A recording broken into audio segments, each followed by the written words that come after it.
Hi guys, I am here to show you how to get your elastic in these vinyl covers that you buy.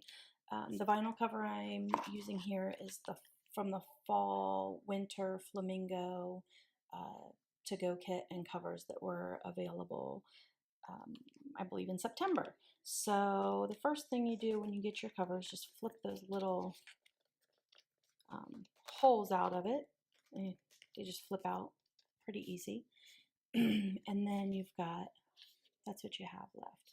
And I'm going to give you the sizes for each measurement. So all you need is you get an elastic and you get a cover. All you need is a ruler and scissors. Mainly scissors. I mean, even a ruler you could probably guess, but I'm going to do this based on the measurements I had figured out before. So you get a long enough piece of elastic for the spine and for the elastic that wraps around it.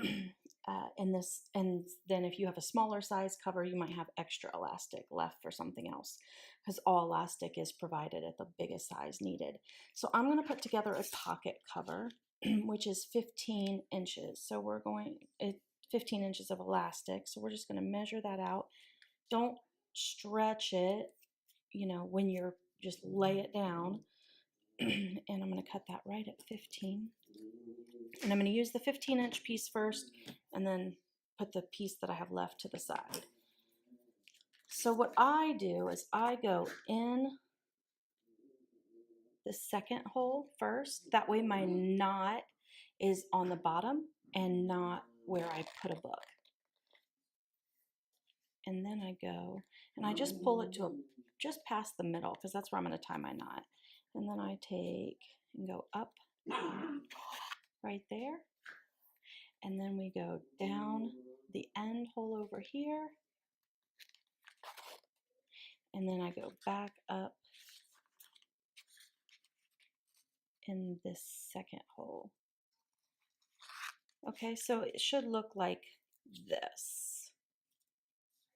And this is where your book will go, and then this is where the knot will go, and then that's on that smaller one. Some people actually use that for a book too. I personally don't, because I put 3 books in one of these and use a jump band, and you'll want to check out the jump band video for how to use those.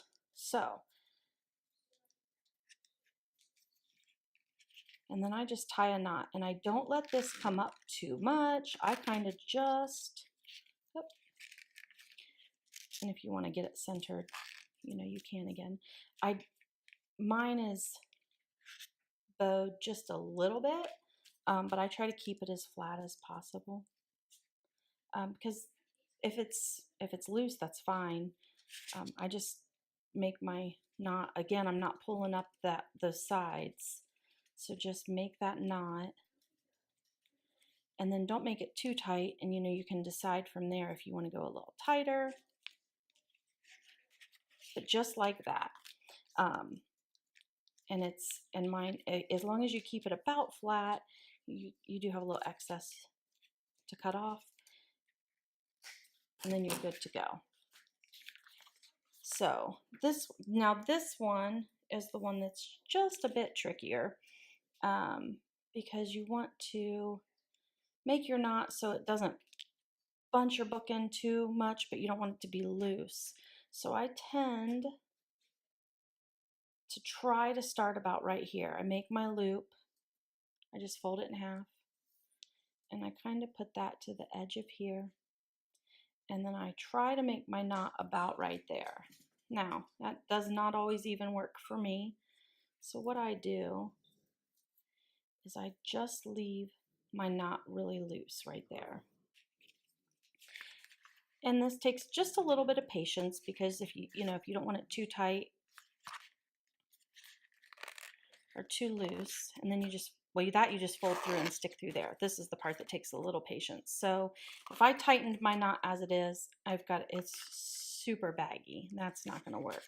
So then that's when I just kind of start undoing this a little bit and bringing it down. And this is the part that, if you just take a couple minutes and play with it until you get it just where you want it. Now I've got it way too tight. So, you know, I don't knock it out of the park every time either. And I do, as I kind of think I'm getting closer, I start to tighten it a little bit, because when you tighten it, you know, it changes a little bit too. So that's just a tad bit loose. So what I'm going to do when I tighten it is I'm just going to tighten it in that direction. And I don't have a book right here to show you, but that pretty much lays just like I want it. And then I'm just going to make sure it's tight and cut that off. So like I said, this part is the trickiest part. You just gotta, you know, keep going back and forth with that knot and tighten it a little bit each way as you go until you get it just right. So don't rush through it. Just, you know, take a minute, get it right. And then, you know, this will nicely hold 3 inserts with what I have there. So that is how you do that. Every Friday, not every Friday, but most Fridays, and every Friday there's a to-go kit. We have the cover that matches, and then we also have try your size covers. I will put those different measurements in the, like where I said initially, cut the first one you do to 15 inches. That's for pocket. A6 is also 15 inches. Personal and B6 are 18 inches, and standard is 20 inches. So, and then also wide would be 20 inches because we added wide to that try your size. So those are your measurements, which I will type below in the comments. And like I said, just take your time on this part and it should go pretty good for you. Thank you guys for watching.